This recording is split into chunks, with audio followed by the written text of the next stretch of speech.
Hello and welcome to Let's Talk Love with Lynn. I am a transformational life coach and I coach health professionals on how to get out and date with confidence and not a burnout. This show is to talk about love, life, and everything in between. And it is love as I share inspirational stories with my guests. Today's guest is Araleia, and I'm so excited to have you here. She describes herself as a guide to learning self trust. And what makes her stand out is her fresh perspective on love and relationships through the deep connections with self. Aurelia, I'm so happy to have you here.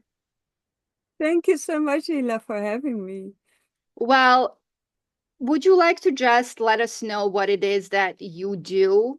What because this gift of, finding yourself, guiding yourself back to that self-trust has such a big impact on relationships. And I speak from, myself. That connection within self has opened up so many doors for me. And so I'd love to know more on how you see that in your world. Uh, For me, I have learned that um, I think as long as you're not connected to yourself, you cannot really connect to others. Mhm. And it was a hard lesson for me. Like for 45 years, I was neglecting that message, and I was playing the victim and like being passive aggressive to the people around me. And it had to change. Like at 45, I was in a relationship and I was pleasing because that was the only way I had learned to take care of the relationship. And my boyfriend at that time, he said, like, I really can't deal with that anymore. So we broke up. And luckily nowadays we're still again together. So we're now having a relationship already for 7 years with that small breakup in between. But I really had to learn to love myself first, to connect with myself, to understand what it is that I really want and which direction I want to take, to be able to open up for the opportunities that are there for the both of us, because they are everywhere. But as long as we have our blindfolds on for like in the personas of the victim, in the personas of I'm always right, in the personas of like in the end not being really connected with who we actually are, we can't find that common root. I couldn't. Maybe there are people that can, but I couldn't. For me, it was really about diving into myself to find the other one. Thank you for that. I mean, it's not easy to admit that, to look at yourself. I like to say that to turn the lens on yourself and to really look at these dark parts of yourself.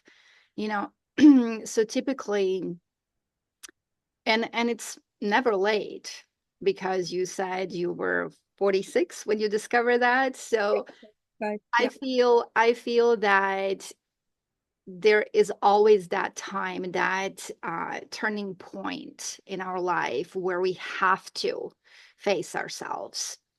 And that can be a very scary place to be. And Exactly. having you there to guide someone through that darkness into the light can be such a epic experience. And so I'm sure you can feel that through all of those that you work with. And to see that light in their face, like, oh my gosh, like I get it. I was this way because something was happening with me, or it's these limiting beliefs that I had about myself and what a relationship should look like. Maybe people that you grew up with, that's another thing, right? Because when you look at their relationship, you kind of emanate that in your own, or you go in a completely different direction. So for you, it was that people pleasing tendency, Yeah, because yeah, as you said, it was absolutely. the only thing that you know how. It's how you projected love, right? Yeah, yeah. Mhm. But that can be I've, really suffocating. yeah, but I even thought, Ila, that that was love. I really never had seen it as something bad. Right. I just started to realize it's bad because I had a boyfriend who was totally allergic to it. Allergic to it. I like that. He was all the time like, "Oh, you choose for yourself." But I always felt like I was sixth place, like place 1 to 5 was business, Yeah, and yeah. I was number six. So I was like, "Oh, I have to bend over backwards to make room for him. So whenever he calls, I will make room for him." Mm, And that was absolutely not his aim. He was just very aimed in how he wanted to spend his time, yeah. but it was not aimed in me pleasing. And I think you're very right with what you're saying is when you have those examples as a young girl or young boy, Mhm. you do not get that awareness that it can be different. Right. Yeah. Right. And so you have to go in and unlearn all of the things that you have learned. Yeah. And that can be such a challenge in itself.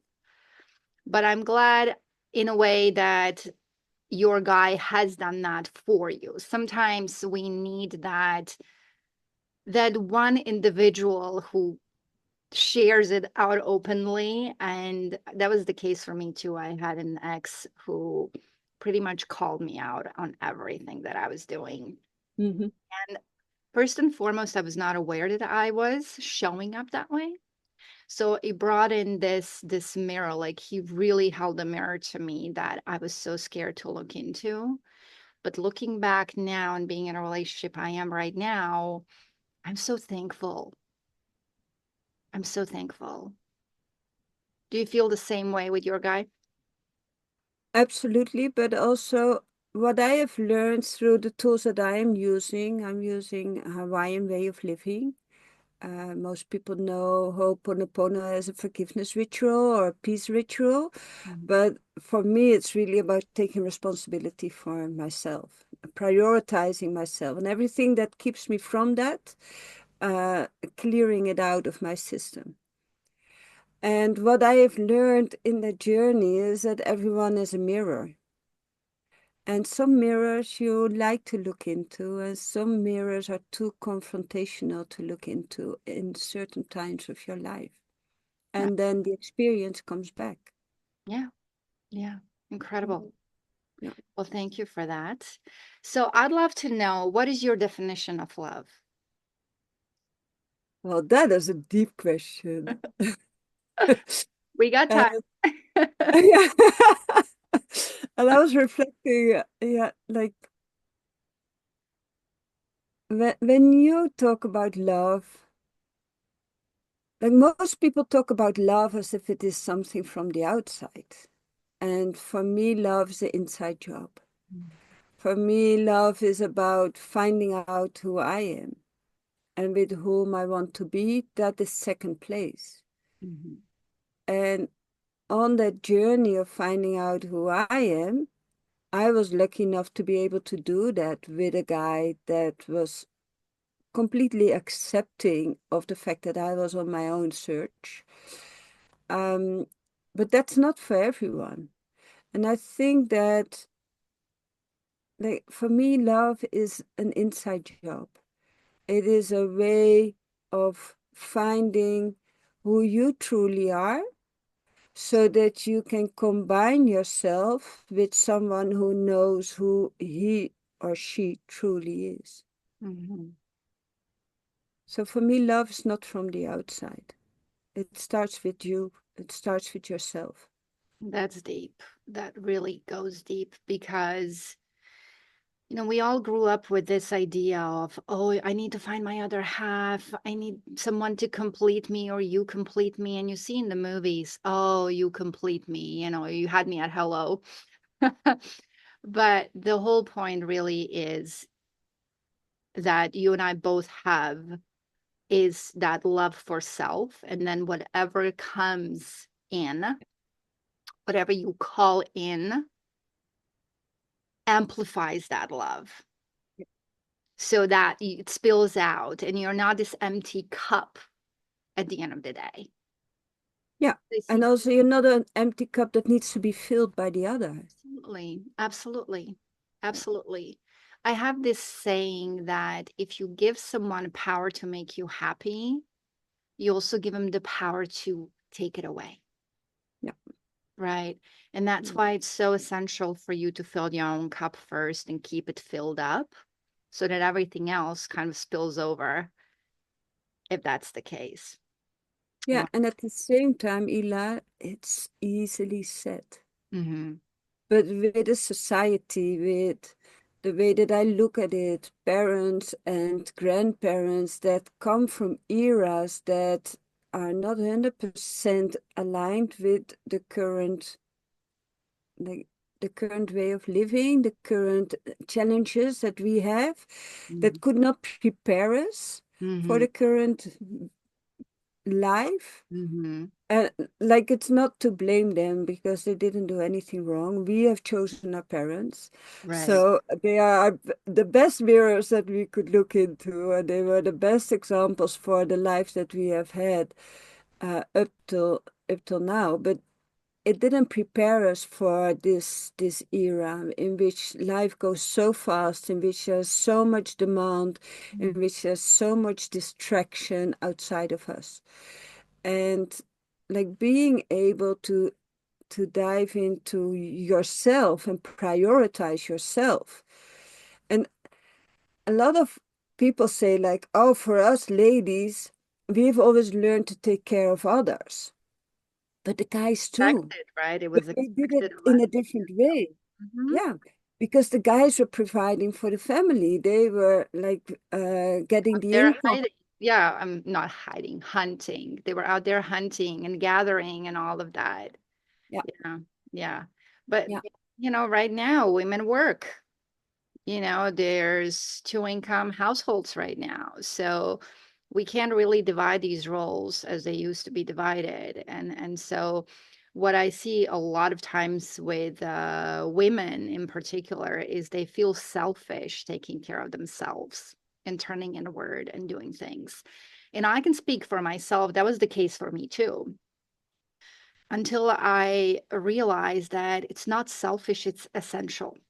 It's essential for me to be able to show up for my kids in the light that I'm proud to show, because I am here for them to learn how to behave, how mm, to live life, how to not be the empty cup at the end of the day, and how to really prioritize yourself so that you can make good for all the others and all the other things, right? Because right now we work and we juggle families and there's activities. And so it's crazy. And again, speaking up, telling your, husband, boyfriend, fiance that you need help, it's actually essential for your own mental being and wellness, because if you're not well, nothing else will be. And yeah, so when you discover that and when you accept that, then you can move through this so much easier. Yeah. yeah. And at the same time, the the habits and the thought patterns that we had when in the former generations in which the ladies were at home taking care of the kids, uh, they they are not suitable for this era in which we as women work. So we sort of have to reinvent ourselves all the time, which makes it also complex. Mhm. Because when you want to date a guy, especially if you're a woman wanting to date a guy, but I suppose also if you're a guy wanting to date a woman, you don't want them too independent as a guy, but you don't want them Like, absolutely right, not dependent either, right? absolutely. And Absolutely. for the ladies, the same. There Yeah, has to be a middle. yeah, There has to be a middle because we don't want too much of everything. Because if you lean in too much, they're going to lean out. If they lean too much, you're going to lean out. So it's really having that balance of living your life and still having your relationship, making time for your loved ones is so essential, but it can be such a struggle to do day in and day out, right? So we talk about balance, but there's truly no balance. There's calibration, consistent calibration, right? And you have to be okay with that. You have to be okay with that. Because if you're not, you're always going to feel like you're failing at some point. exactly. Yeah, And so, for me, is really kind of detaching from that expectation that you need to have it all under control. Believe me, control freak right here. Former, I should say. But, trying to hold it all together so it doesn't fall apart. yeah, yeah. Right. And you have learned to believe that that's your role. Yeah, that too. Yeah, That yeah, too. So again, that expectation, right? yeah, Drop the expectations, drop that pressure on yourself. yeah. Ask for help.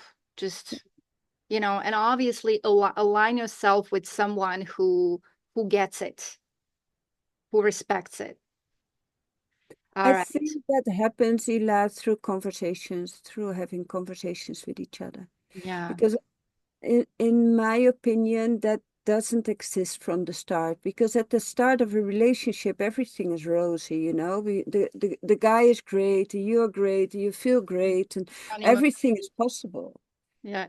Right. Think it's through all these conversations, especially the hard conversations, saying like, oh, okay, this is happening, and that makes me feel such and such. Mm-hmm.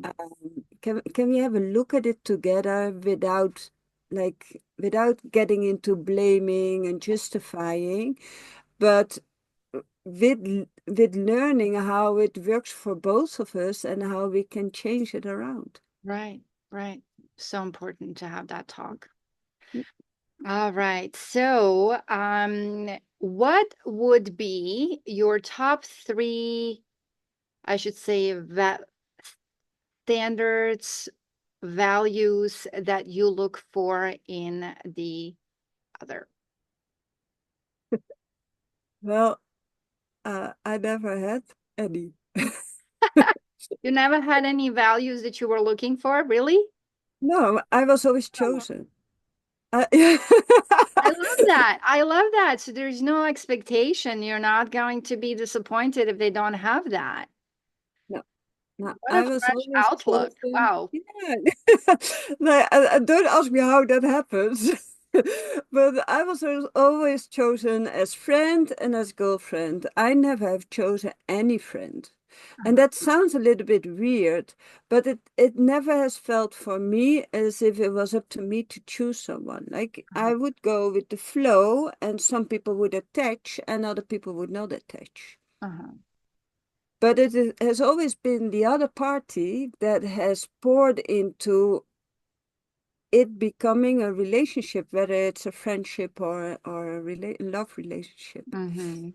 So I never had to impose any values. I never had to uh, really for me it never mattered that much how a guy would look like, as long as he would look at me as in a certain way. Got it. Got it. And I think what would be for me the most important is, and that goes both ways, is that he gives me room to find myself within the relationship, but also to find myself within the work that I do, or like at this moment, the business that I have, Mm-hmm. which means like you have to reinvent yourself the whole time.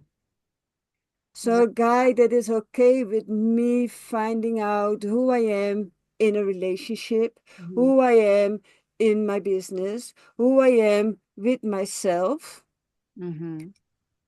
that space, Yeah. that is so important for me. Sounds to me your value is acceptance. Yeah, Is that could be. fair Yeah, to say?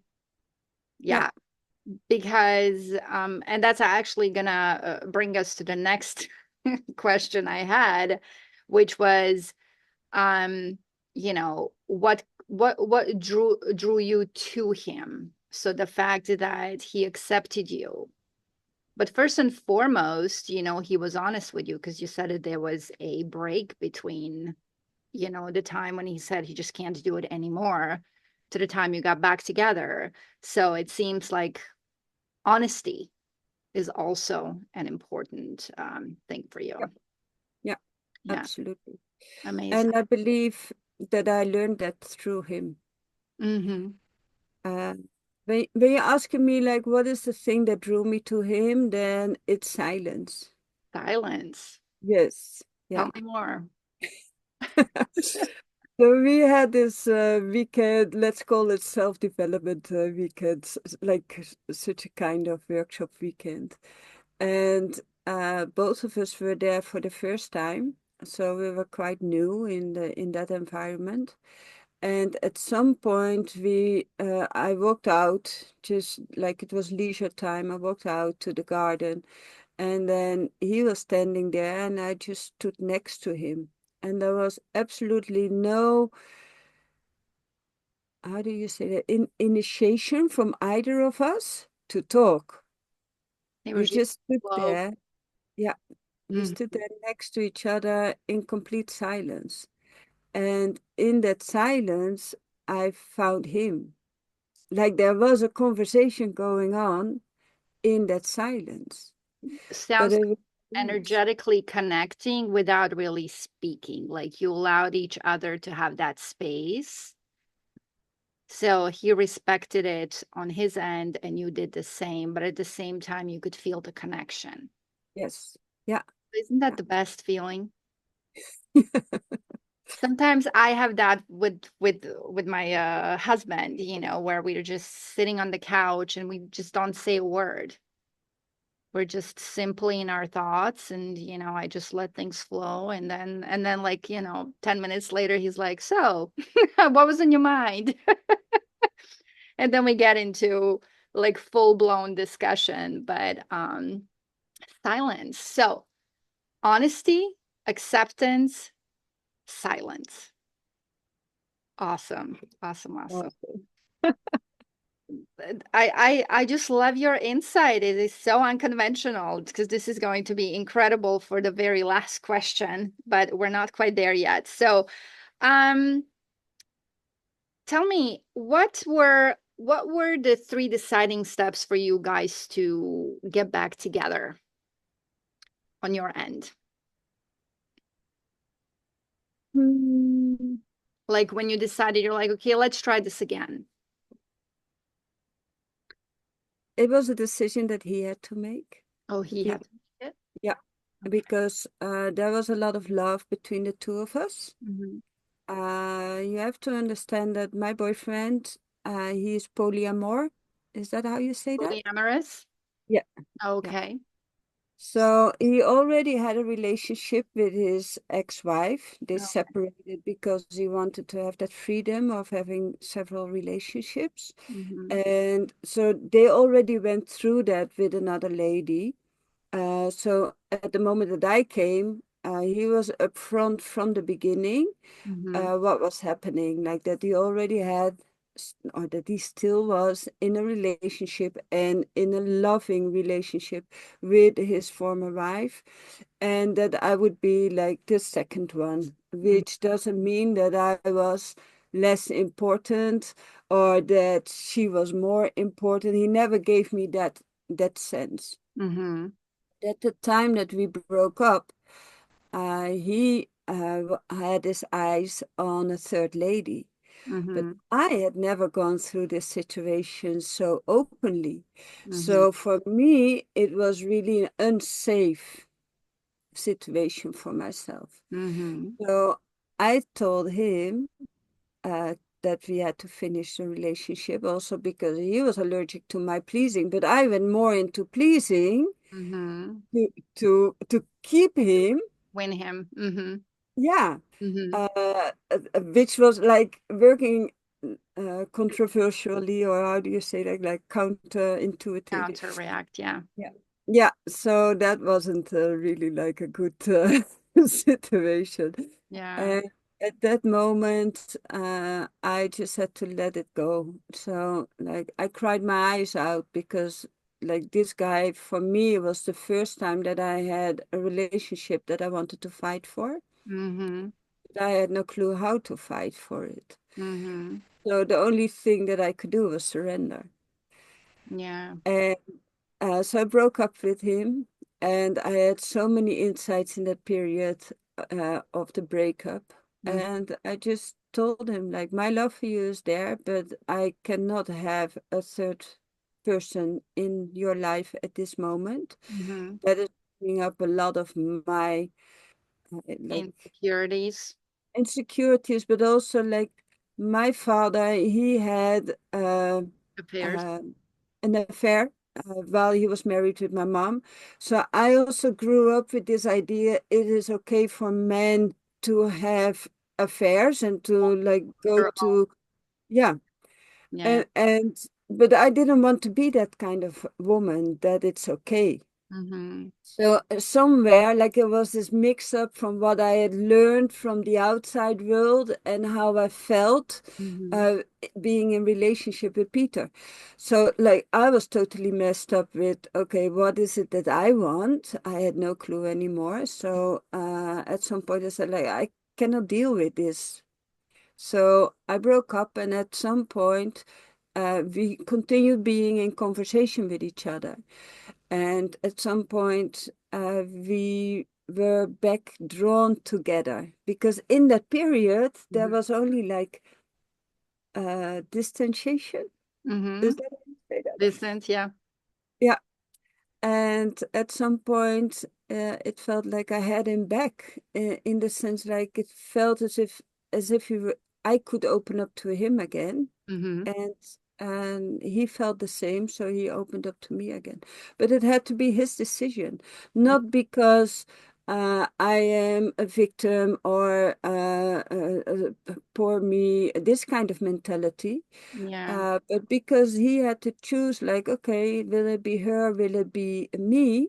Yeah. That was his choice. It was not up to me to make that choice. Right, right, right. So it seems like you gave him space to decide, while you upheld what you felt was essential for you, and the fact that you knew that you're worthy of being in a monogamous relationship.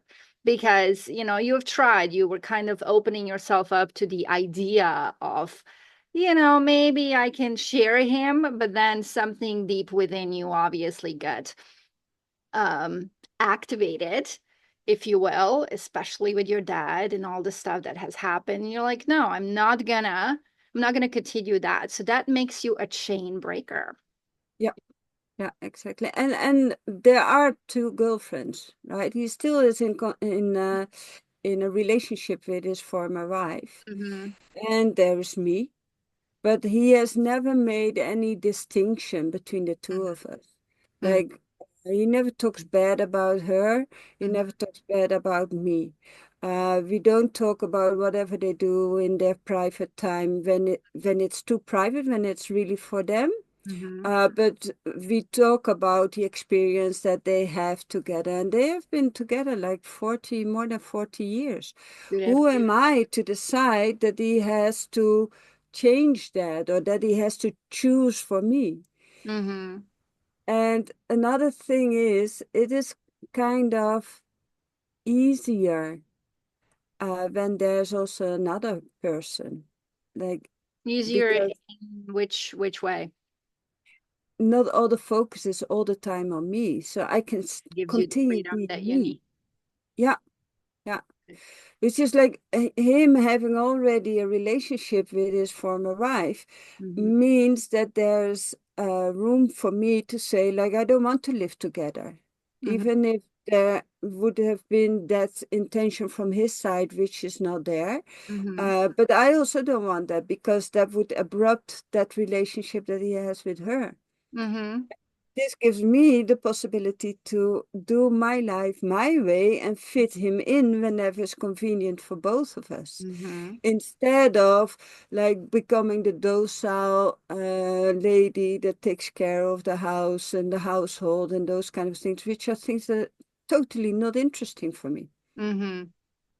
Yeah, I mean, you have made the decision for yourself that this works for you, Yeah, right? And looking from the outside in, people may or may not accept that, but the fact that you did, because this is your life, yeah, right? So, if it works for you, it works for you. Right. So there's no judgment, there's no criticism, there's no pointing fingers, or you should or you shouldn't. The fact is that this works for you. You've had the tough discussions, I'm sure you had, right? Because you wanted to set the record straight on what's important to you in a relationship. yeah. And And what works, like, and yeah. like yesterday, funnily, we had this conversation, and I was saying, like, maybe if you would have that urge to have another relationship extra, like a third relationship, Mhm. I could be okay with it because I'm a different person. I'm now standing on my both feet. I'm not dependent on his love and his cherishments and his compliments anymore because I can find them within. Mhm. At that moment, when we had that breakup, I couldn't find them within. I Yeah, of was course. dependent on him. Mhm. So that is also one of the things that I would say is so important that that's why I believe that self-love, that's where love starts. Yeah, it gives you that sense of self, right? Sense of, okay, I am okay. Yeah. And I'm okay being on my own as well as being in a relationship, right? But you don't get there until you go through the work that you have gone through. Or Mhm. actually, we both have gone through. Yeah. Exactly. Beautiful. So, where can someone connect with you if they wanted to connect with you? That's fantastic. Thank you for that opportunity. You can find me on Facebook. Hmm. I'm quite sure you will put a link underneath. Yes, we can go ahead and put all the links. And I Yeah, hear that you also have a freebie for our guests. yes, To share exactly. that. Yes, on the 21st of March, I will give a workshop which is called Aligned, and that is going to teach you like more deeply about the tools of Ho'oponopono in the sense how you can use it within yourself and therefore within your relationship. And that will happen on the 21st of March.